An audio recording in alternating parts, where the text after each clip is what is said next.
This tutorial will guide you as you compose concise and conversational audio essay scripts. Let's look at a draft of a script. The first thing we might want to do is just tighten things up. Sometimes we know that we're in an aeronautics setting here, so the pilot and flight attendant uniform, a little bit of extra information might be able to be deleted. And then throughout the years, we might want to get something about the aviation back in here because we deleted the pilot and flight attendant reference. So we can tighten this up. It's going to be a little bit shorter. It's still going to let people know that we're talking about the history of aviation or maybe of flight here. So we've got now just taken out a tiny little bit of information. Now, like any composition, you're going to want to be careful with the language. So a phrase like stewardess is dated and somewhat gendered. So maybe we want to just replace that. We might say flight attendant at this point, but we can also just jump to outfit, and that'll make our phrasing a little bit quicker, a little shorter. We know what we're talking about here. So tight is always better.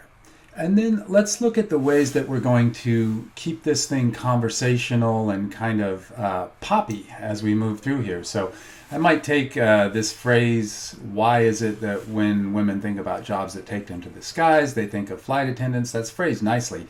We might just add a little bit of personal connection here that brings it back into this kind of storytelling mode that is transitioned us into here. So let's take a look at what a final edited version of a script like this might look like. So you can see that there's this tightening going on while we're trying to get the language to be as compact and concise as possible. And you can also see that there's some rephrasing that is kind of putting it into this storytelling mode. You can move through the decades, these kinds of colloquial phrasings that are a little bit different than you might find in a research paper. And you can also see how some chunks that are kind of more backgroundy, researchy have also been cut out here. So this background information about Emily Howell Warner, we're going to move it out of here in this space, and then it's going to show up later in the next segment. So we don't want a lot of repetition in here. We're trying to make things short, tight, and compact. So a background information piece is going to be taken out, and we're just going to drop that connection in there into a later thing. So you'll see here that we're just tightening and moving things around and making it concise and concise. Let's look at one more example and see what other insights we might glean.